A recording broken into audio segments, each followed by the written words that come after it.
Assalamualaikum warahmatullahi wabarakatuh. Perkenalkan, nama saya Sinta Dwi Novitasari dari kelas HKI 3C dengan NIM 12102193038. Dengan video ini saya buat untuk memenuhi tugas UTS dari mata kuliah Hukum Acara Perdata.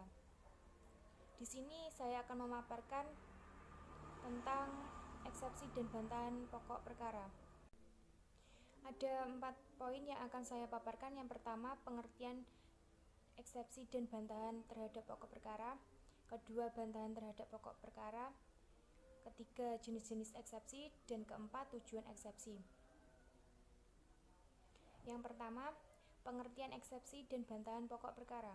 Eksepsi dan bantahan terhadap pokok perkara di dalam konteks hukum acara memiliki makna yang sama, yaitu sebuah tangkisan atau bantahan.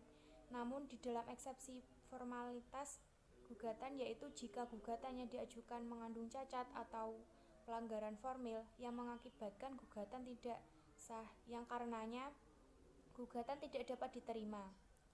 Untuk lebih memudahkan, eksepsi sendiri dibagi menjadi 3 jenis, yaitu eksepsi prosesual di luar eksepsi kompetensi, dan eksepsi hukum material. Bantahan terhadap pokok perkara. Bantahan terhadap pokok perkara adalah tangkisan atau pembelaan yang diajukan tergugat terhadap pokok perkara. Esensi dari bantahan terhadap pokok perkara berisi alasan dan penegasan yang sengaja dibuat dan dikemukakan tergugat, baik secara lisan atau tulisan, untuk melumpuhkan kebenaran dalil gugatan yang dituangkan tergugat dalam jawaban. Yang pertama, bantahan disampaikan dalam jawaban. Berdasarkan ketentuan pasal 121 ayat 2 HIR, jawaban tergugat berisi bantahan yang diajukan baik secara lisan dan tertulis untuk menyangkal semua fakta dalil hukum penggugat.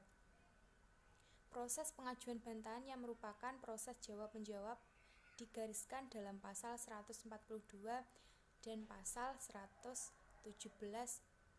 RV,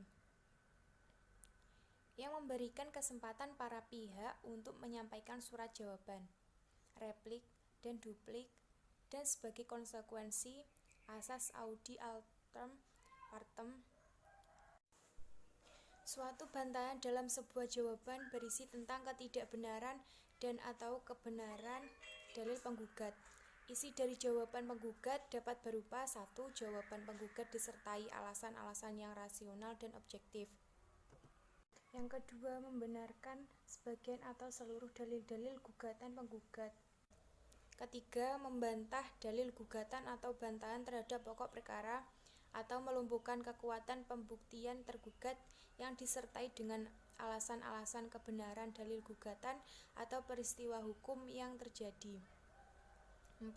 Tidak memberi pengakuan maupun bantahan dengan menyerahkan sepenuhnya kepada hakim dalam jawaban. 2. Bantahan berisi eksepsi. Jawaban yang berisi eksepsi dan pokok perkara harus dinyatakan secara sistematis dalam jawaban untuk memudahkan hakim mempelajari jawaban yang disampaikan. Sistematis jawaban dengan mendahulukan uraian eksepsi, pokok perkara, dan kesimpulan. Yang ketiga, jenis-jenis eksepsi. Yang pertama, eksepsi prosesual atau formal. Eksepsi prosesual adalah jenis eksepsi yang berkenaan dengan syarat formil gugatan. Apabila gugatan yang diajukan mengandung cacat formil, maka gugatan yang diajukan tidak sah. Dengan demikian, harus dinyatakan tidak dapat diterima. Contohnya adalah eksepsi kewenangan absolut dan eksepsi kewenangan relatif. Eksepsi kewenangan absolut. Eksepsi kewenangan absolut adalah bantahan tergugat mengenai penggugat dinilai salah mendaftarkan gugatannya di pengadilan yang tidak berwenang mengadili perkara yang bersangkutan. Ini berkaitan dengan pembagian lingkungan peradilan dan peradilan khusus. Misalnya dalam kasus mengenai sengketa pembagian warisan orang yang beragama Islam yang diajukan ke pengadilan negeri atau pengadilan umum. Tergugat mengajukan eksepsi bahwa tergugat mengajukan eksepsi bahwa pengadilan negeri tidak berwenang mengadili perkara warisan baik bagi yang beragama Islam, sebab itu berada dalam yurisdiksi pengadilan agama. Eksepsi kewenangan absolut dapat diajukan kapanpun selama proses pemeriksaan dimulai sampai dengan sebelum putusan dijatuhkan pada tingkat pertama, sebagaimana dimaksud dalam pasal 134 HIR yang berbunyi, jika perselisihan itu adalah suatu perkara yang tidak masuk kuasa pengadilan negeri, maka pada sebarang waktu dalam pemeriksaan perkara itu boleh diminta supaya hakim mengaku dirinya tidak berkuasa dan hakim itu pun wajib pula mengaku karena jabatannya bahwa ia tidak berkuasa. Kedua, eksepsi kewenangan relatif.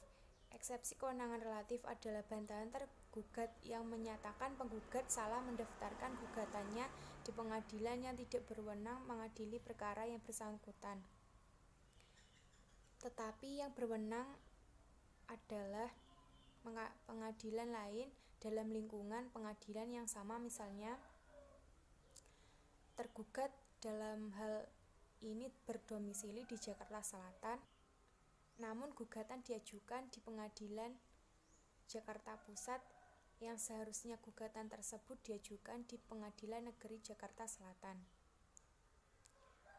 Berbeda dengan eksepsi kewenangan absolut, eksepsi kewenangan relatif hanya dapat diajukan di sidang pertama dan bersamaan dengan saat mengajukan jawaban pertama terhadap materi pokok perkara, sebagaimana dimaksud dalam pasal 133 HIR yang berbunyi, jika orang yang digugat dipanggil menghadap pengadilan negeri sedang menurut peraturan pada pasal 118 ia tidak usah menghadap pengadilan negeri itu, maka bolehlah ia meminta hakim supaya menerangkan bahwa hakim tidak berkuasa, asal saja permintaan itu dimasukkan dengan segera pada permulaan persidangan pertama.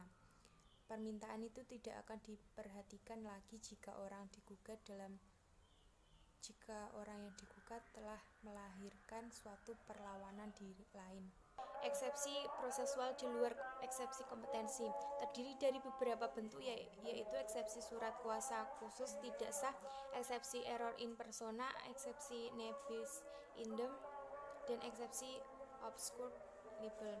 Eksepsi surat kuasa khusus tidak sah adalah eksepsi yang diajukan oleh tergugat dalam hal surat kuasa berisi umum, surat kuasa dibuat oleh orang yang tidak berwenang, atau surat kuasa yang diajukan oleh kuasa penggugat tidak sah karena tidak memenuhi syarat formil yang diatur dalam pasal 123 ayat 1 HIR.